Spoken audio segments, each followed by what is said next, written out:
tout le monde. All right, we're gonna start.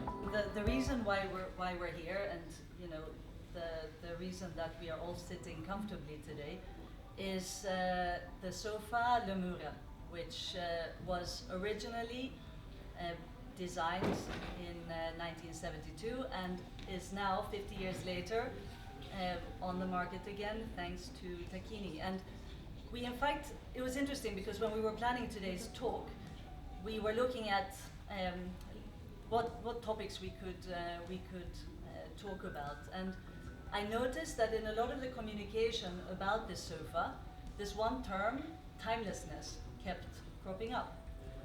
And as I told you before, I come from the world of fashion, and timelessness is a term that is really very common when it comes to all sorts of communication around fashion as well. And so we thought, okay, this term timelessness, we use it so much, you know, both people who create, also people who communicate around design, architecture, fashion. But what does it actually mean? Architecture itself is timeless, maybe, as a practice.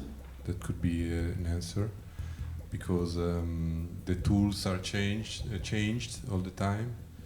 No, we don't draft by hand, we use computers and so on, but the topics are the same in architecture, I think.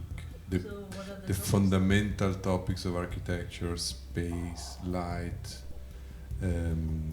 proportions, are will be valid forever, and they have always been. In that sense,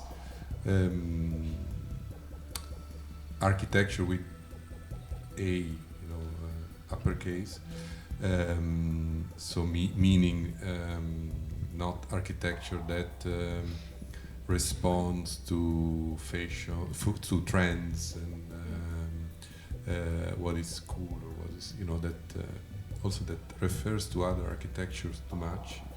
That architecture with the uppercase A is in itself by nature timeless. Isn't also the fact that at some point you just cut a certain movement and start a new one, like Mondrian, like Corbusier or Breuer? Doesn't this also create something that's timeless? Is the rupture necessary to move on to something that's new? And I think I actually agree with something that's interesting, is that if we think about it, maybe it's the manifest that is important. It's the story that a group of people at a certain time is trying to tell. Like if you think of Memphis, and all the work that Memphis has done, or Archizum, or Gio Ponti also, and Albini. There's a lot of things. Back to icons, iconic. Yes, they became iconic. Ils sont devenus iconiques. C'est une identité. Oui, mais c'est un manifeste.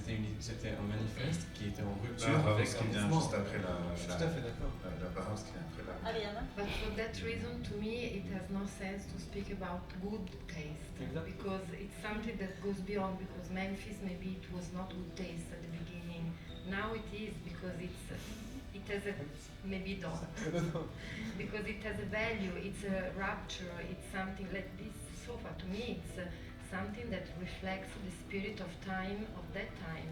It was tough times, very interesting times, utopic. So we have to deal with all these concepts. Bad taste or good taste are something which is really in time, and which is they can pass and they can change, are just paradigma that they can easily change. And I like the idea of manifesto, of people that in a certain period of time of the history of man, a lot of people, or just a bunch of people, want and see as the same vision and wanted to change things, to change the paradigm in art or in architecture. That is an important starting point to create something which is timeless. Je pense que it's easier to see in art than actually in design. Et quoi? Et timeless. Et est-ce que le mouvement Memphis est intemporel? C'est-à-dire It's timeless because it's not timeless like Greek architecture, maybe. It's another kind of timeless, but it's iconic. So timeless and iconic are two concepts very similar? Are they similar? This is my question. Are they similar? Is Memphis, if we would talk about Memphis for everyone, is it timeless for everyone? It's more iconic than timeless to Yes, me. yes, I think so. Because it's very connected with time. Yes, And I relax. believe that Memphis is very connected with time, and you recognize immediately a piece of Memphis. But a timeless piece is something that is more.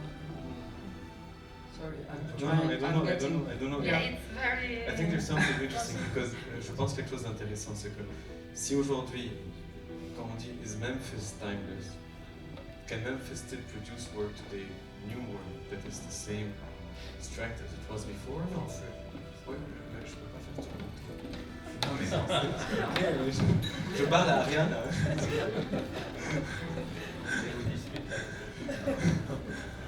Sorry, this is how we work also. Donc ce que je disais, c'est que est-ce que quand on dit Memphis et on se pose la question s'il est intemporel ou iconique, je pense qu'il y a les deux. Mais est-ce qu'aujourd'hui Memphis, qui est un mouvement, pourrait continuer à créer des nouvelles choses aujourd'hui qui font partie de ce mouvement, qui sont aujourd'hui intemporelles? Bon, là, je pense que je dis quand même un peu très très long. But actually, I don't know if if I should talk too much about architecture or stick to the design, because maybe that brings the opens the discussion too much in a way. Because I think that actually I would like to contribute with another remark, because I think when you said before, you take a product and you bring it back into the past, and then the perception changes. I think then you underline that it becomes crucial when you say timeless, your perspective. So we say timeless today, now, and it's what is timeless for us, of course, is different than what was timeless in another moment. So I think the perspective of the judgment when about a timeless object is crucial, and I think today the past we look at is a past that is more and more saturated with products, design, objects, architecture, clothes, and so on.